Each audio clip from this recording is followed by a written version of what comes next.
نحمده ونصلي ونسلم على رسوله الكريم اما بعد فاعوذ بالله من الشيطان الرجيم بسم الله الرحمن الرحيم وآتوا النساء صدقاتهن نحلة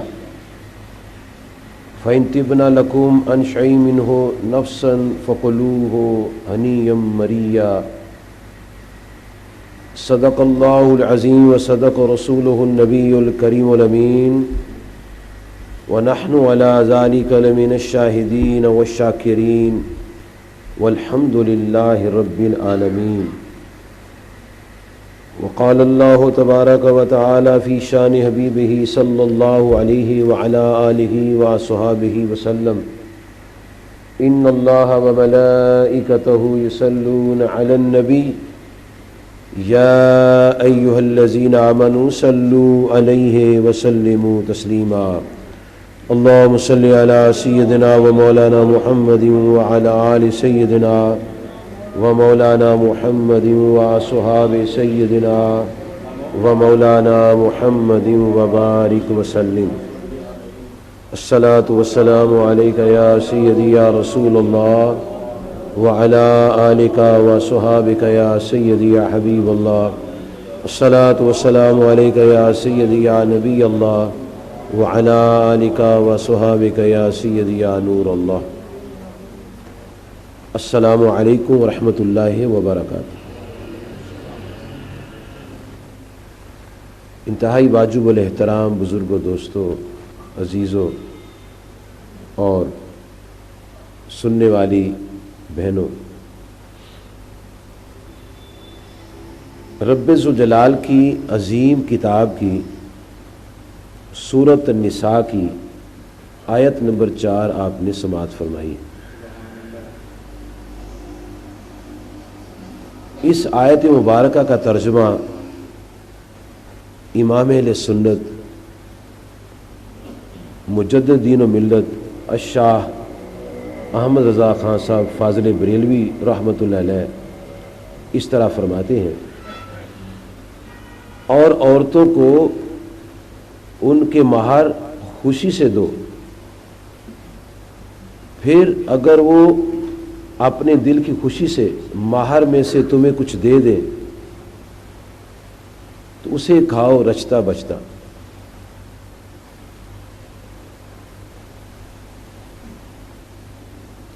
اللہ تعالیٰ نے اس آیت میں ایک معاہدے میں طے شدہ بات کا ذکر کیا ہے. اس معاہدے کا نام ہے نکاح، کہ نکاح میں حق مہر جو ہے وہ مقرر ہوتا ہے. اللہ تعالیٰ کی ذات پاک نے ہم مسلمانوں کو یہ تعلیم فرمائی ہے، حکم دیا ہے کہ ہم جب کسی عورت کا حق مہر مقرر کریں تو بڑی خوشی سے اس کو ادا کریں. اس کی ادائیگی میں کوئی پس و پیش نہیں ہونا چاہیے. اور اگر کوئی عورت اپنی خوشی سے حق مہر میں سے کچھ دے دیتی ہے مرد کو تو کوئی حرج نہیں ہے. یہ اس کا نام ہی حق مہر، یعنی عورت کا حق ہے جو شریعت نے مقرر فرمایا ہے.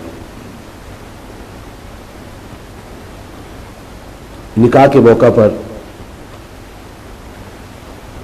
جب گفتگو چلتی ہے تو حق مہر کی بات بھی چلتی ہے، تو پھر پوچھا جاتا ہے کہ کیا حق میں رکھنا ہے، کیسے کرنا ہے، کیا کرنا ہے. کچھ خوشی سے باتیں طے ہو جاتی ہیں، کچھ ذرا تلخی سے ہوتی ہیں، بارہ اس موقع پر طے ہو جاتی ہے. اور یہ گفتگو جو ہے حق مہر کی، یہ اس موقع پر کرنی جائز بھی ہے اور کرنی چاہیے. جب سب سے پہلا نکاح انسانوں میں حضرت آدم علیہ السلام اور اماں حوا سلام اللہ علیہ کا ہوا تو ہمارے دنیا اسلام کی بہت بڑے محدث جنہیں ہند و پاکستان میں شیخ المحدثین کہا جاتا ہے، حضرت شیخ عبدالحق محدث دہلوی رحمۃ اللہ علیہ، انہوں نے اس نکاح کا واقعہ اپنی کتاب مدارج النبوۃ شریف میں نقل کیا ہے، اور کتابوں میں بھی ہوگا یقیناً. ایک کتاب زاد السعید، اس میں بھی یہ واقعہ لکھا ہوا ہے. ایک کتاب فضائل درود شریف، اس میں بھی ہے، اوروں میں بھی ہوگا. جب حضرت آدم علیہ السلام نے اما حوا سلام اللہ علیہ کی طرف ارادہ فرمایا تو اللہ تعالیٰ کی طرف سے ارشاد ہوا کہ پہلے ان کا حق مہر ادا کرو. تو حضرت آدم علیہ السلام نے عرض کیا کہ کیا حق مہر دیا جائے؟ تو ارشاد ہوا کہ اے پیارے آدم علیہ السلام، آپ 20 مرتبہ میرے معبود نبی آخر الزمان علیہ الصلوۃ والسلام پر درود شریف پڑھو. یہ سب سے پہلے نکاح میں حق مہر یہ ہوا. یہ درود شریف کی برکتیں ہیں کہ یہ دنیا پھیلی ہوئی ہے. درود شریف کی برکتیں کہ آغاز ہی پہلے نکاح کا آغاز ہی درود شریف سے ہوا. بعد میں بھی سلسلے چلتے آئے ہیں، حق مہر کی باتیں ہوتی رہی ہیں. یہ عورت کا حق ہے جو اس کو دیا جاتا ہے اور دینا چاہیے، اور اتنا لکھنا چاہیے جتنا دے سکتا ہے انسان، کیونکہ ایک فرض ہے، یہ قرض ہے، مرد پر قرض ہے عورت کا. یہ عورت کے حقوق میں سے ایک حق ہے. بندے کے عورت پر حقوق ہے، عورت کے بندے پر حقوق ہے. اور اگر ہمیں پوری طرح اس بات کا علم ہو کہ ہمارے کیا حقوق ہیں، عورتوں کے کیا حقوق ہیں، تو یقیناً جب ہم ان حقوق کو پہچانیں گے اور پھر آخرت کا دن یاد رکھیں گے تو پھر ہمارے گھر کا ماحول خوبصورت ہو جائے.